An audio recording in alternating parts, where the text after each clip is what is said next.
Good evening. Well, warm off the press, I thought this evening I would read to you my new written piece, which I've just finished and had a few hours to write today, which was just a joy after a pretty intense week. And this will go into the new book in some form or other, and it picks up on some of the themes from going to ground this week, especially the walk over by Silvery Hill, and concerns themes of landscape and heritage and faith and the usual, surprise, surprise, the usual themes.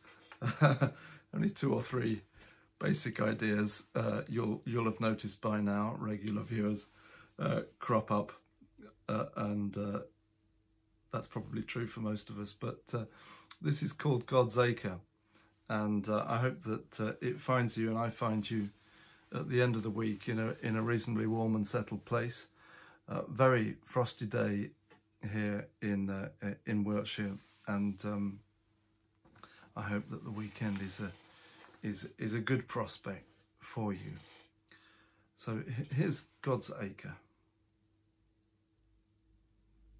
Into the winter mist, with Wiltshire crisp as Christmas. Green and tan-toned fields by the Bath Road have turned silver and fawn with the frost this morning, and I am puffing up the track beyond Avebury's Stone Avenue to where Silvery Hill rises from the ground as if forced out by enormous moles.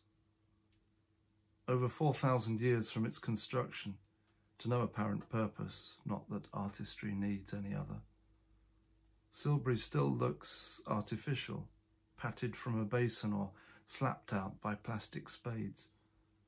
In fact, it is likely that this unique Neolithic pudding took some 4 million working hours to create across several generations. And those staying pert in the landscape, it's an elusive thing, dodging behind hills and the undulated A4. Oddly hard to photograph, I find, and best viewed from here on the neighbouring slope where November sunlight now leaks lemony through the fog. Silvery Hill has a broad moating border about it that stayed flooded until the spring. Dry so far, despite the swelling Winterbourne nearby, which you might know, while I watch this ditch fills with a filmy collar that leaves the flat top clear as for performance. A local band pleading ignorance of the ban on people climbing it played on Silvery Hill a couple of years back, and it's easy to see why, being a drum riser unlike any other. A friend who was stationed here for national service during the 50s at nearby RAF Yatesbury recalls shinning up, as everyone did, until fairly recently, when fears for the mound's erosion stopped all that. It now sits sacrosanct, which I think a pity. 35 years ago, in his essay on living in an old country, Patrick Wright observed the process by which Britain in the 20th century commodified and circumscribed national history, culminating in the National Heritage Act of 1983, from which English heritage was formed. National heritage, he writes, involves the extraction of history, of the idea of historical significance and potential from a denigrated everyday life, and its restaging or display in certain sanctioned sites, events, images and conceptions.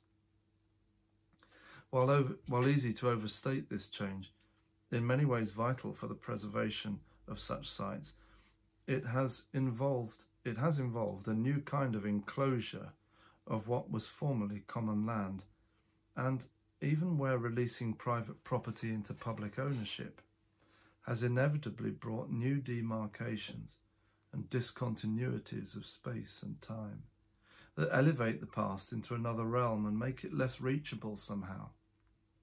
This is precisely the debate digging in around the mooted Stonehenge tunnel half an hour south of Silvery Hill.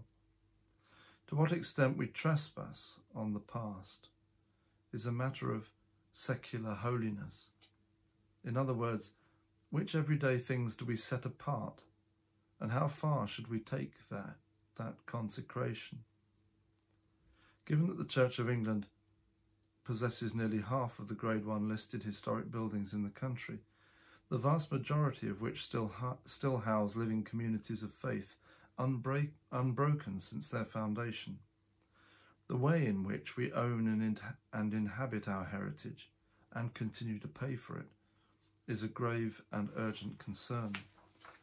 Churches were already set apart, God's acre in the Christian idiom, but in a way that drew others into their sacred space, even where railed off.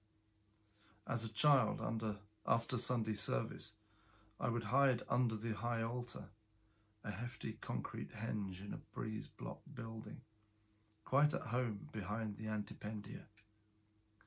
Antipendia, you may know, I only discovered this a few months ago, are altar frontal hangings. A bit of Anglican esoterica for you. As the heritage value of smaller places of worship is increasingly recognised, and like cathedrals before them, the local church negotiates the awkward boundary, turnstiled by admission fees, between visiting and devotion. The right to belong in our past must include the right to interfere with it, to tread upon and thereby alter what is ours for the present. Whether or not Silvery Hill was a place of worship we won't ever know, though this seems probable given its situation amid what is now the Avebury World Heritage Site. Equivalent in height and volume to the Egyptian pyramids, with which it is contemporary, I love that this extraordinary heap is, despite everything, so neighbourly and self-effacing. Look to one side when driving by, or, like the disconnected past, you might just miss it. God bless you as you go to ground.